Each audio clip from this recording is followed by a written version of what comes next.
Thank you for choosing our channel once again. May God bless you. Ladies and gentlemen, there are very serious concerns about people who are now masquerading as champions of democracy, and they want to slowly infiltrate this very worthy cause that has been started by Gen Z. Over time immemorial, we know, because they are in the history, our books of history, people who started championing for our democracy. Whether you go back to the times when Kenyans were fighting to kick out the colonial masters, we know people like Dedan Kimathi, and we know people who fought, some of them even paid by their blood. During the second liberation, we know people who fought, they were detained, those who were killed. We had members of the clergy, we have the civil society, we had politicians. It was a united force, and we know them. So I know there are people who want to get engaged directly with the Gen Z, so that when history is written, it will be said that they were also part and parcel of the process. But we must also understand that the tree of democracy is one that someone will plant it, a generation will plant it, others will water it, others will prune it. It will go a long way until by the time when people are enjoying its fruits, very many generations, subsequent generations shall have contributed to it. For example, today we have the freedom of speaking loudly about a government and we condemn it. Today, you can take a president to court. The democratic space has been expanded thanks to the people who came out, our gallant fathers and mothers and the forefathers who fought for it. But there seems to be a paradigm shift, and Gen Z, have got a way of doing their things, and they don't want to mix with the people who are coming to disturb them. They only want to mix with the people who are supporting them, because the Kenyans are saying, we support you as you lead. Now, we've seen just a few days ago when William Ruto took some, now people call them fake Gen Z, and they were in State House and they were having a forum talking about issues that, are bedeviling, Gen Zs. But the Gen Zs are saying, we have presented a memoranda. Stop corruption, stop wastage, usitupatie the CSS, easy traveling. They have presented it. Toa you bill, eradicate that bill, remove all of it. And they have a plan. We've presented it to you here. And they are saying we don't have any leaders. But we have seen people who are at the periphery, people who joined this government, people who praised William Ruto as the best president, now turning around and they want to infiltrate this cause, and they are getting into it. One of them is Miguna Miguna, and Miguna of late has come under sharp criticism.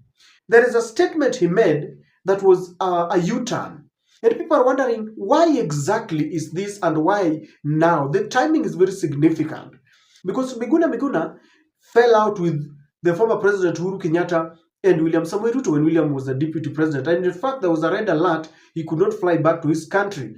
That was wrong. And William Ruto removed that red alert. He lifted it. And when Miguna came back to the country, his first statements were very suspicious. First, he said, I'm coming to ensure that I unchain the Luos from the chain of Odingaism. And during that time, Raila Amolo Odinga was calling upon William Ruto to open the server to see who won. And so when he joined that battle, they are the group that was saying Raila should go home, because they believed that for you to sprout in Luo Nyanza, you must finish Raila. Raila is now out of the equation and they cannot even rise. So he was a very good friend of William Ruto. But now, kindly listen to this speech. Kenyans of all generations, all ages, have rejected you, William Ruto. It is not just the Gen Zs. It is not just the millennials. It is not the so-called criminals that, quote, infiltrated the protests. Now, that speech has been circulating, it has gone viral, but many associate it to a person who now wants to come back to hijack a clean process that the Gen Zs have started. And let me say this, I know this war cannot be won by Gen Zs alone. All the generations must unite together, but only those who are coming with clean hands, because the state has got a deliberate effort to implant some people to try and masquerade as youth crusaders, and they want to know who are the leaders who are financing this, and they want to pretend that they are talking, so that if people are going to the streets, others will say that, the president has accepted and agreed that we can now talk, and those who are going to the street will be seen as they are bad. But this, you cannot stop an idea whose time has come, and this one has caught the government by surprise. So, ladies and gentlemen, I want us to look at the risks of people who are joining this cause and they are not genuine, or why people are suspicious about Miguna. And I know that Miguna could be genuine in his cause because we know him. I understand he has always said that when he was a student leader at the University of Nairobi, he was among the people who refused to be compromised when the late president Daniel Moi used to call students to be bribed and intimidated. He said he has never betrayed his colleagues and he remained steadfast to champion the cause of his comrades. And so we've known him as a champion. There was a time when he became a general, self-declared general, and he had wanted Raila to take over power no matter what. And he's annoyed that Raila left his victory. So he could be very genuine. But I want to tell you why people are suspicious, because you never know. It is like during the Nyayo era where they used to say walls have got ears. You do not know who to trust. Before you spoke, I understand in a group of 3 or 2, you had to look at each other, wewe ni nani, because you could be the special branch. Now, kindly subscribe to our channel if you're watching us for the first time. Click the notification bell. This will allow YouTube to notify you whenever we release a video. Thank you very much for supporting us. Ladies and gentlemen, the reason why it is risky to include those people who do not believe in this cause is, number one, especially people like Miguna, they could be vengeful. Vengeful in the sense that these are people who might have been promised something. We ukikuja pale, utusaidie kupiga Raila, tutakupatia kitu. That when you come and help us fight Raila, when you succeed, we will give you a position maybe, And there was even a time when it was being leaked that there was an allegation that Ruto was planning to make Miguna Attorney General, Chief Justice, things like that, or one of the judges, or it was to become IBC chair. Very many, allegations that were going viral. So in the event that he was not given something, he could be fighting Ruto to revenge because William Ruto did not reward him. And I'm not saying that this is what happened. I'm giving you political theories that can make someone blow up very explosively. We've seen them. And the risk of people who are just championing for democracy because they want something is that once they have been identified and given something, they will ditch you completely.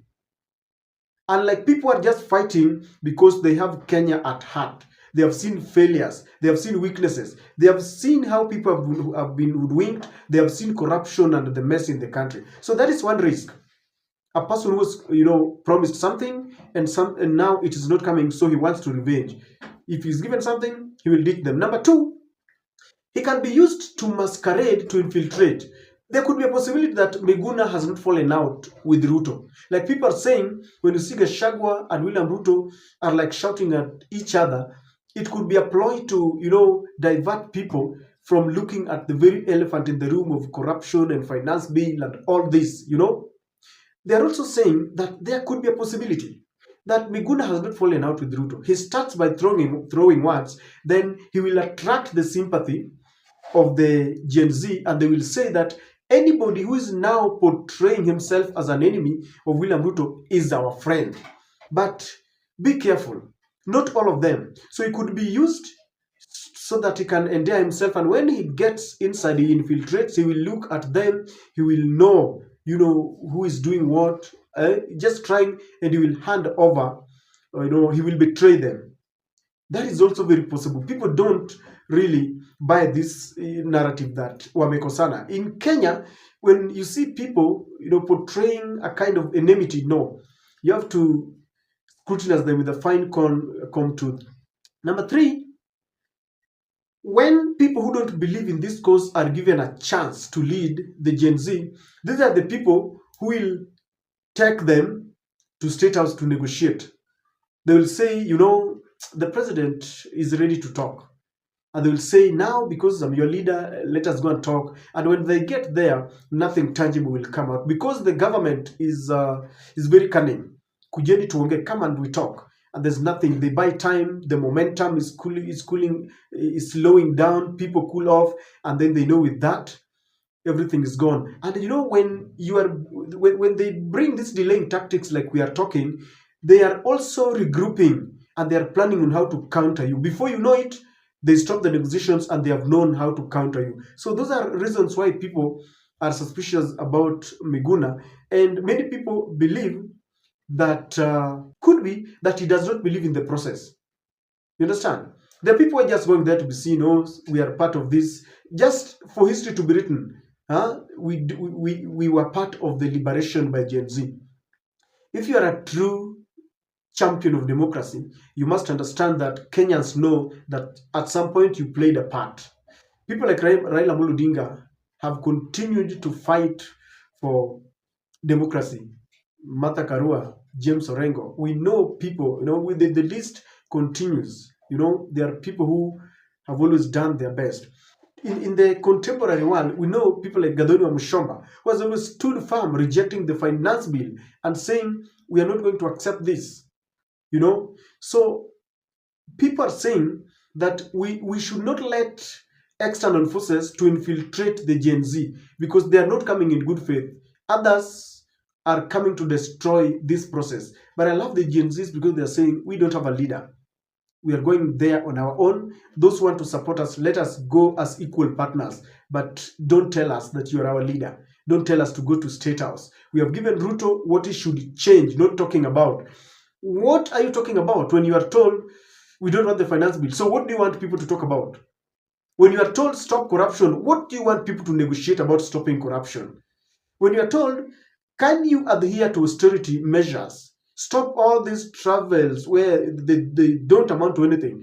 On a Sunday, on one Sunday, a whole brigade with fuel guzzlers and cabinet secretaries are going somewhere on interdenominational prayer or church service. When they get there, they start playing politics. Now you look at the amount of money that is being used on that day. Total wastage. Stop renovating State House now. It is not a priority. On all those, what do you want people to talk about really? Implement them, you've been told.